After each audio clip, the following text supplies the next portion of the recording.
Welcome back to the Redraft Show, brought to you by the FFD Fantasy and the FF Dynasty.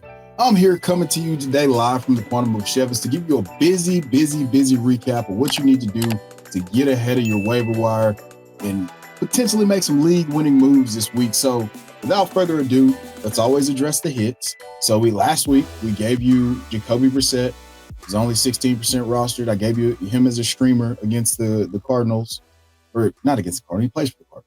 Against the 49ers, he lit it up, right? 300 and some odd yards, 2 touchdowns. Solid performance, especially if you needed a QB this past week. Now, I also gave you Tua, but we don't need to talk about that because that didn't go according to plan at all.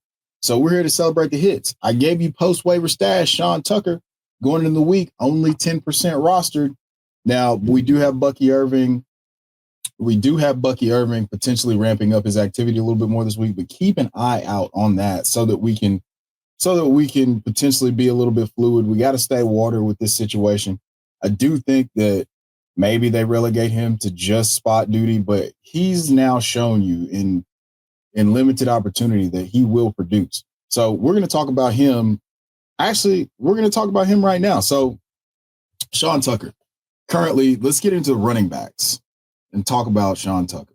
So we'll start with the running backs like we always do. Sean Tucker's 29% rostered.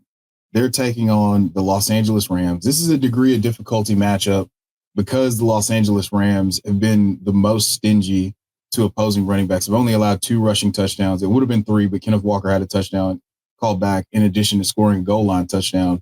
I mean, go figure. He scores touchdowns if you give him the ball near the goal line. But that's a different story for a different day. So Sean Tucker, 29% rostered. Depending on what happens with Bucky Irving, you need to, I mean, if you're already here, you stashed him because I told you to stash him when he was 10% rostered. And this was a great matchup against the Buffalo Bills. But if you didn't and you're here now, first and foremost, welcome. There's coffee and stale donuts and old Titans highlights of the Music City Miracle playing in the back. But Sean Tucker, 29% rostered. That's our first must-add of the week. This is a busy week, guys, so I'm going to move through these pretty quickly. There'll be a Twitter thread where I'll recap all this stuff and give you a little nugget or two about why you should pick these guys up. But next, we've got Emmanuel Wilson, and this is dependent upon what the status of Josh Jacobs is. It seems like he's at least going to miss this week. So Emmanuel Wilson, 13% roster versus the Minnesota Vikings this week. We've got a guy who's clearly got juice. Now, you need to check and see if Chris Brooks is also rostered because that's a thing.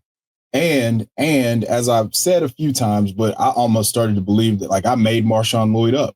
Maybe this was just like a break in reality. I don't know. But Marshawn Lloyd could be returning from IR. That could be the thing that we're looking for the most.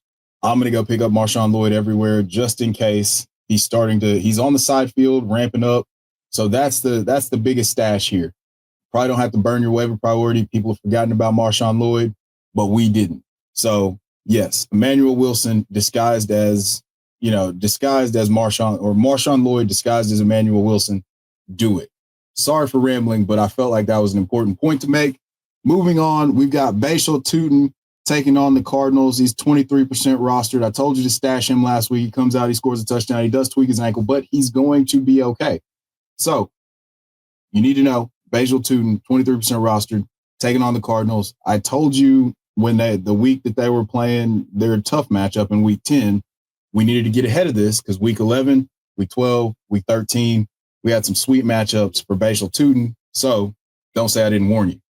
Moving on, last but not least, we've got Bam Knight. A few weeks ago, I told you to stash Bam Knight. Then I became an Amari DiMercado truther. Then Amari DiMercado quickly got injured. And so Bam Knight performed quite admirably, but he's 27% rostered. Same game as Bhayshul Tuten, but they're taking on the Jaguars. If Bam Knight's going to handle the majority of the work, this could be something that's very positive for everybody. Now, another guy that you need to check your waivers for is Trey Benson. Trey Benson, 69% rostered. Nice. 69% rostered. And, I mean, I assume that he's going to handle the lead back duties, but it seems like they've moved away from just the James Conner-centric backfield focus. So I don't know how that's going to work out, but I still for sure would want to stash Trey Benson if he is available on your waiver wires. Now, some post waiver stashes for you. Okay. You don't want to burn your priority. You don't want to spend too much fab. You want to wait until the plus sign is green for you to be able to pick them up. Let's talk about Keaton Mitchell. So Keaton Mitchell, 8% roster. They're taking on the Jets this week. We just saw another back that's got juice, absolutely light them up, and Trevion Henderson. I think we saw last week Coach Harbaugh say that he's going to get more touches, and I think he had 6 carries this past week. So just a little stash that could end up being a league winner if something happens to Derrick Henry. Still no Justice Hill. He's got the skill set to be a satellite back. I like this. Now, Ollie Gordon is your other post waiver stash that you could hold on to just in case, Devon Achane needs a backiotomy. He's going to miss a little bit of time. Keep an eye on that. And then, of course, if you want to believe in Jalen Wright, this is probably not the channel for you because I'm not going to say anything positive about Jalen Wright. So we're going to move on to the wide receiver position, though, and we've got Christian Watson, 38% roster, taking on the Vikings this week. Coming off that massive 2-touchdown performance, he's all the way back. He's playing like 80% of the snaps, and they need him. He is extremely necessary. So we're talking about Christian Watson being the deep downfield threat. It appears that he's going to be healthy. He did pop up on the injury report last week, I believe, for a knee. But again, played 82% of the snaps, caught 2 touchdowns. If he is the focal point of this offense and he gives Jordan Love a safety blanket or a comfort zone, that is something to keep in mind. And then his teammate, Jaden Reed, we're getting closer and closer to a return for him as well. So you want to check your waiver wires to see if he is available. And then we've got, I don't love this. I don't love this at all. However, we're talking about Darnell Mooney. Darnell Mooney, 36% roster. Now, we know Drake London is going to miss at least week 12 with the confirmed PCL sprain. It could be worse, man. It hadn't been good. He has chemistry with Kirk Cousins. Actually, I'm gonna add him in a couple spots, and then if it's a dud, it's just a dud. We can move on. And then, another call. So Luther Burden has officially, look, Ben Johnson hurt us, okay, boys? This is how you know, all right? When you get in the quantum of Chevis and 2 or more people come together and ask for more Luther Burden, Ben Johnson wilts to our demands. So we got Luther Burden out snapping and out routing Olamide Zaccheaus this week. Now, it only turned into three catches for 27 yards, but we got 5 targets. And one thing you should know about Luther Burden is that if he is given an opportunity, there's an opportunity for that play to go to the house because that's the type of player he is. So Luther Burden's 19% rostered. We need to get active on this. They've got Pittsburgh this week. Pittsburgh's going to be a little short-handed in the secondary, and they've given up the most passing yards in the entire NFL going into week 11. I need to fact check that for week 12, but either way, if they were first, in passing yards allowed so far, they're probably still near the top, even though that was a bad showing by the Bengals last week. So here's some deep desperation stashes. Actually, I wanted to mention, check your waiver wire for Alec Pierce. I forgot to mention him on the week, going into the week 11 show. But Alec Pierce, 53% rostered. Check your waiver wires. He's only second to Justin Jefferson in first read target share in the last 4 weeks. He's only got 1 less first read target than Justin Jefferson going into last week. And that's with 1 less game played. So this is happening. This is a thing that's happening. Alec Pierce, check your waiver wires, 53% rostered. Now let's move on to some deep league desperation stashes. You've got Tyrell Shavers taking on the Houston Texans. Mac Hollins taking on the Cincinnati Bengals. He's 16% rostered. And Tyler Lockett's 15% rostered. It doesn't matter who he plays. He's with Geno Smith, and they have some sort of mind meld. If you're desperate, you can do this. And then it's real. I'm going to keep it simple for the post waiver stashes. All right. You've got Jets receivers, John Mechie and A.D. Mitchell. One's 0% rostered, one's 10% rostered. You've got Mitchell Tinsley and Andre Yosevas, who are 0% rostered and 3% rostered, taking on the Patriots. And then you got Pat Bryant, who's on a bye week, but he's 4% rostered. There's something going on with Pat Bryant. Like him becoming Michael Thomas Slant Boy 2.0, it's in the cards. And Also, there's something weird where they're for some reason not targeting Cortland Sutton as much, and they're opening it up. But Pat Bryant's had back-to-back good games with 40-yard receptions deep down the field. He's winning. They're incorporating him. He has passed Marvin Mims as a reliable threat. He's the third receiver in the rotation. Just keep an eye on that, please. Pretty please. Okay. And then I got to tell you, we told you I don't know. I didn't want to talk about Dalton Schultz this past week because I felt like, it was fool's gold, but do it. You got to do it. So now he's 50. I mean, he was 33% rostered when I talked to you about him last week. He's 53% rostered now, or 55% rostered now. It could be worse. Okay. This thing is happening whether I like it or not. And then you got AJ Barner.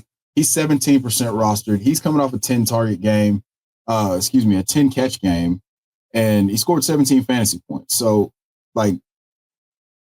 again, how many times do you have to see a guy be good at football? I know that we all want Elijah Arroyo, but let's react to what's actually happening and get, AJ Barner on our roster. Please and thank you.